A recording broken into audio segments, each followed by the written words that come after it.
Well, happy Sunday, everyone.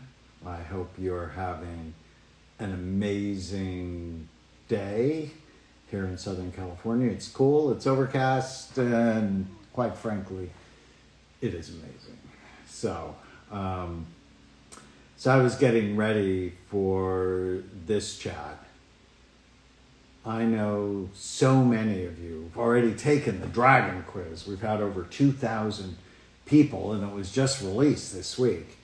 Take our Dragon Quiz at knowyourdragons.com, and I know which one's the most common among the people that watch, and it's what we're going to talk about today. It's the responsible dragon. The responsible dragon. And this is often the dragon of doctors and nurses. It's the dragon of mothers. It's the dragon of people who feel responsible for others. But my goodness, if you don't take care to tame this dragon, it can ruin your life. I love when you say where you're from. On Facebook, we have people from Canada, and yesterday there were people from Greece and Italy. I just love that. The responsible dragon, and your brain is always listening, coming out March 2nd. Section 1 is about the dragons from the past that still breathe fire on your emotional brain, causing us to feel stressed and anxious and depressed. And knowing which of the 13 dragons you have is just so important to being able to tame them. Now, people generally have more than one. In fact, the average for the people taking the test was 8. And so if you have more than one issue, clearly I have more. Tana has 10, I have 5. And this is one of my dragons. And for each dragon, we talk about their origin story, or how they came about, what triggers them, how they cause you to react. Is there an upside to the dragon? How to tame it? Even what movies they like and what meditations can help. And I just want you to think of your brain is always listening. It's like spending a year in psychotherapy with me. What are the big list issues that we're likely to tackle? And when it comes to the responsible dragon, this is the codependent dragon. This is the dragon where you take on other people and you risk making them dependent. And that's not a good thing. That can be a harmful thing. One of the things we really feel good about in raising Chloe, our daughter, is at 17 and a half, she just doesn't need us anymore because she feels competent. Now, she wants to be with us, but if I had done everything for her, or Tana had done everything for her, we wouldn't have raised a competent child. And I wish I would have done that decades ago as I was helping my patients and even myself early on in parenting. I have 4.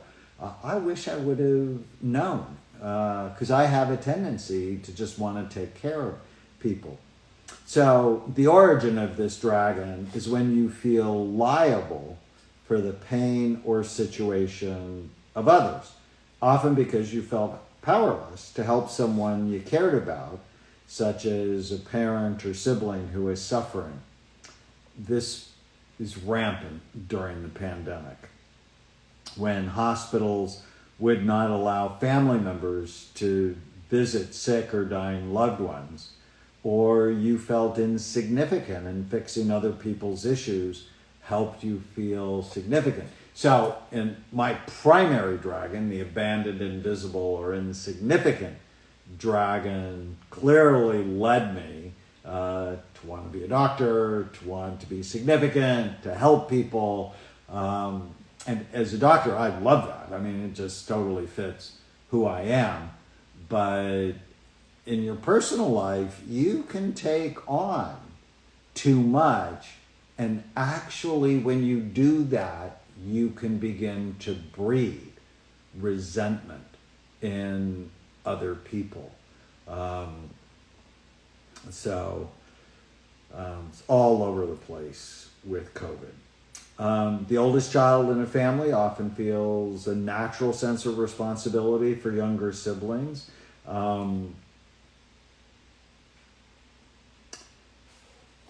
So the origin is you felt powerless to help someone you cared about. The trigger is when you perceive others in need. So just driving down the street and seeing a homeless person with a sign often will trigger this dragon. Or an adult child calls and says, I need this or that, can trigger the dragon. And I'm all for helping kids, but I'm not for creating a sense of entitlement. How we react when this dragon breathes fire on our emotional brain, we want to fix things. We want to take care of other people. We can become codependent, which means we can fix things to the point where they're not fixing it themselves and creating a dependency or even a codependency. And there's a whole literature about that. But, you also have to take the brain in mind. It's one of the unique spins I have on the world, is if their brain is healthy, then really help them be independent. If their brain is not healthy, fix the brain first, and then you can help them be independent. This dragon can cause you to do too much for other people, which literally can breed entitlement. What movies does this dragon like? Movies about healers, like Awakenings, Ordinary People. I love that movie. If you've never seen that movie, won the Academy Award, I think it was 1982, spectacular. Mary Tyler Moore's in it, Judd Hirsch. Love that movie. The Doctor, Patch Adams. So when I became an infantry medic, for each of these dragons, I have how they relate to my own life. I was 18. I discovered a sense of significance to help tame my insignificant dragon. And as I felt responsible for the well-being of others over time, I realized if I did too much, it can create an unnecessary dependency, increasing everyone's stress. My wife, Tana, says, I want to save the world. When our nieces went into foster care, 5 years ago, at the time, my wife was estranged from her half-sister. Now, I knew we had to act. My responsible dragon made me feel very uncomfortable. And so Tana was like, there's addiction, there's craziness, you don't want to get involved. And I'm thinking of this 6-year-old and 11-year-old in foster care and being a child psychiatrist and having someone, I'm like, no, we need to figure out how to help. And it was the worst week of our marriage because she's like, no. And I'm like, but how could we not? And so my responsible dragon was causing trouble in our marriage. Now, we obviously eventually worked it out, and our 2 nieces live with us. and we adore them like they're our own children. And we offered help to the mom and dad, and they're better than they were. I actually dedicated the book up there, The End of Mental Illness, to the girls. It was, okay, they're loaded for mental illness, loaded. Family history of schizophrenia, bipolar disorder, ADHD, depression, suicide, addictions, incarceration. And the idea behind The End of Mental Illness is, how do I end it in these girls and in their babies and grandbabies? So I'm really proud of that book. We're not talking about that book today. We're talking about The Responsible Dragon. So in taming these dragons, I always talk about, well, do you recognize it in yourself? I certainly recognize it in me. Is there an upside? Like with the should and shaming dragon, the upside is, of course, there are things you should and shouldn't do. What can you learn from the dragon? And the responsible dragon, there's a lot of upside. As you get to help, you get to be in charge, you get to have others who feel grateful to you. You also get to be part of a community that you're creating. Good deeds reduce physical pain. Helping others is altruistic, but it also helps you, right? By doing good, you feel good. All right, so how do you tame it?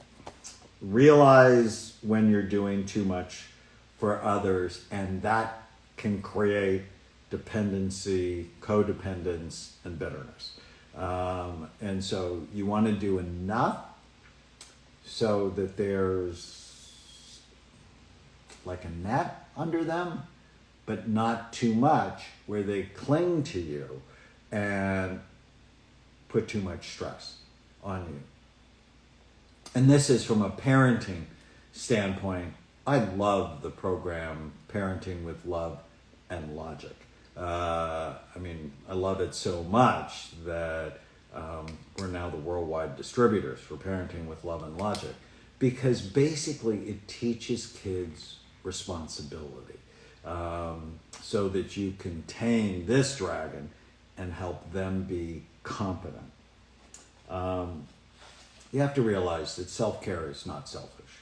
And I think about this every time I'm on a plane, that they always say, right as you get on the plane, if the cabin pressure goes down and the masks come down from the ceiling, put your mask on first before you put on your children's mask or someone else's mask, because if you don't take care of yourself, there will be nothing left. You won't be around to take care of them.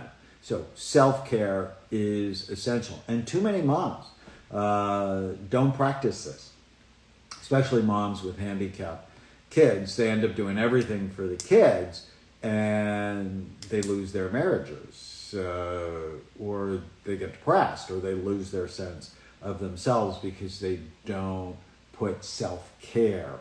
And it's biblical, right? Love your neighbor as yourself. If you're not taking care of yourself, how do you help anyone else? Healthy boundaries, so important. And evaluate the other people in your life. There's a wonderful book from my friend John Townsend called People Fuel.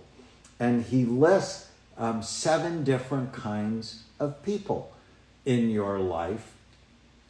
And if you're unbalanced, you have too many chronics, as he called them, people you're just taking care of, you're not going to do well. You won't be emotionally or physically healthy. So the categories are coaches, people who are your mentors, comrades, your very close friends and loved ones, so it'd be my wife and my siblings, casual, so your friends, colleagues, coworkers, chronics, they always have an issue. And you know these people, they're probably in your life. And contaminants, they actually have the desire to damage other people. They're really controlled by their angry dragon. And it's okay to put boundaries around them. Not too many chronics in your life. And the contaminants, I move on. I don't allow them into my life if at all possible. That, if I know somebody's out to damage me, well, I'm not spending any time with them. And I'm not going to try to fix them. It's just not going to do it. Affirmations. Here are affirmations to deal with the responsible dragon. Loving others as myself means taking care of myself so I can love others. I love helping others as long as I'm helping them become competent and independent. It is better to give than receive, as long as giving does not create unnecessary dependency. I share the load with others so I don't become overburdened or burned out. I do what I can and trust others to God's care. Because you can't do more than you can. And if you're not taking care of yourself, how do you ever take care of others? So I hope you found this helpful. Comes from Your Brain is Always Listening, out March 2nd.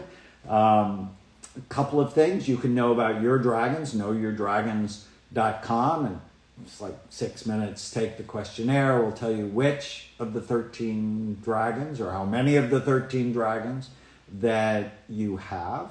I gave it to my friend who's the chief of police here locally. He had the responsible and judgmental dragon, and he said, totally fits a police officer. I love that. You can pre-order the book, and if you do, I have 4 free gifts for you, and you can learn about them at yourbrainisалwayslistening.com. One of the gifts is a special event with me just for people who pre-ordered the book, where I will answer your questions. I'm pretty excited about that. It's March 17th. And you also get a coupon for a free bottle of Happy Saffron, my favorite supplement. And you want to do that soon, because they're telling me they may run out of bottles of Happy Saffron. So many people are getting them. So yourbrainisалwayslistening.com. And you can sign up for a free event I'm going to do February 9th, 5 o'clock Eastern time for 90 minutes, where I'm going to go live and I'm going to give my first formal lecture on Your Brain is Always Listening. Pretty excited. I've been working on it for a long time. You can invite your friends and family. So if you go to yourbrainisалwayslistening.com/event, you can sign up. Space is limited, but I just dearly be grateful if you can. All right. Have a great day. And tomorrow, we're going to talk about a very interesting dragon. It's called the Special Spoiled and Entitled Dragon, often created by responsible dragons that did too much for other people. Take care.